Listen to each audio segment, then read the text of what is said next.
Qalbiin koo guyyuma guyyaan mucucaati.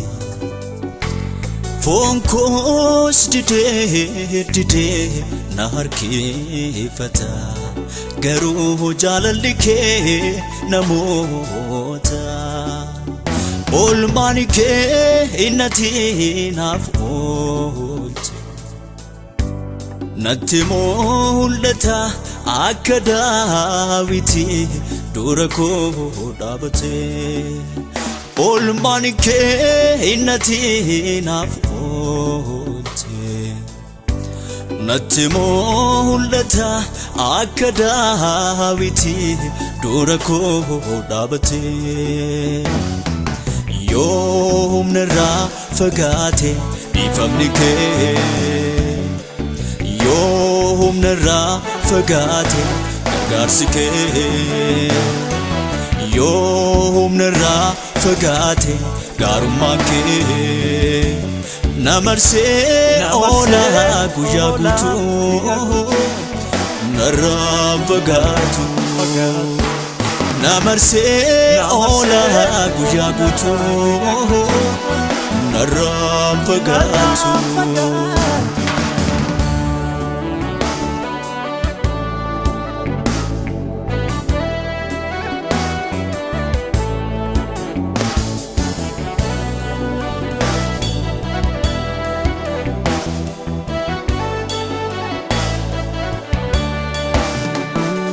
Ija koo kaasee sirraa gaafa ilaalu qilleensa. Galaanni na nyaachuuf jedhee humna na dhoowwee na raasa.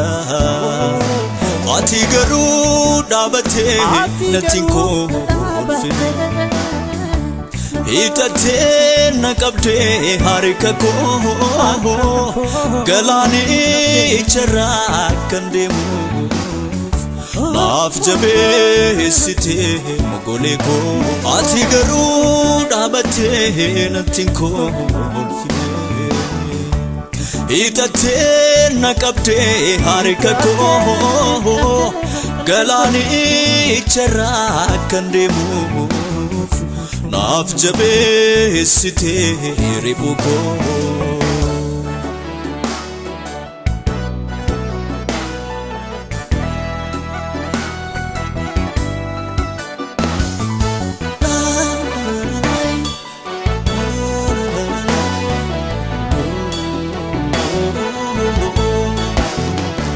Waan cabee kufuutti hirkadhee abdadhee irraa tuufgatee.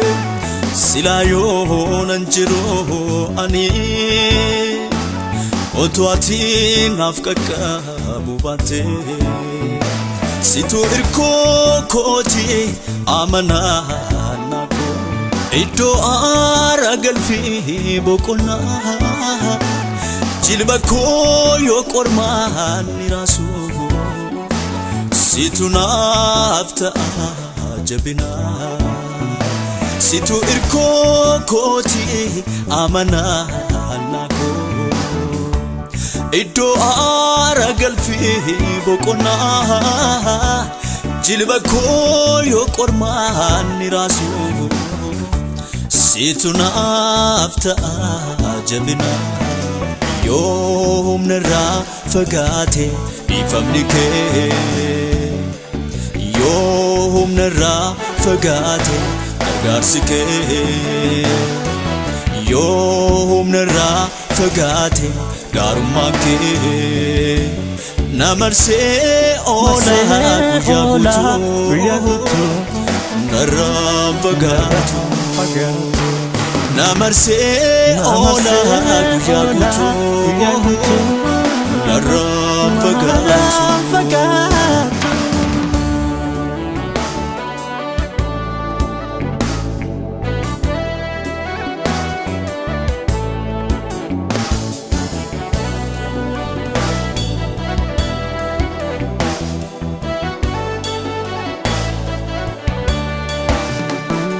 Watoko beka waiko inni soodadha biikooti sababiin jireenya kollee gooftaa koo araara keeti maalan qabaa gaarummaa kanaaf lakka gooftaa koo hin qabu si malee araara keetu naaf baay'ate mana keetti na tiksee malee maalan qabaa gaarummaa kanaaf lakkaa'amu gooftaa koo hin qabu si malee eegumsa keetu naaf baay'ate mana keetti na tiksee malee qalbiin koo guyyuma guyyaan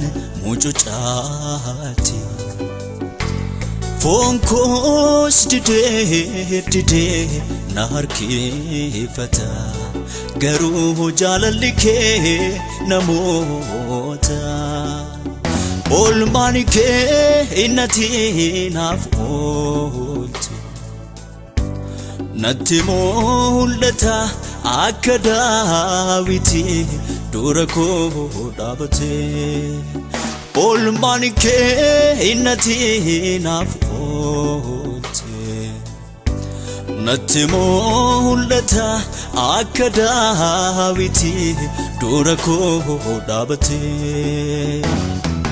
yoomna irraa fagaate dhiifamni kee yoomna irraa fagaate gargaarsi kee yoomna irraa fagaate gaarummaan kee na marsee oola guyyaa guutuu narraa fagaatu na marsee oola guyyaa guutuu.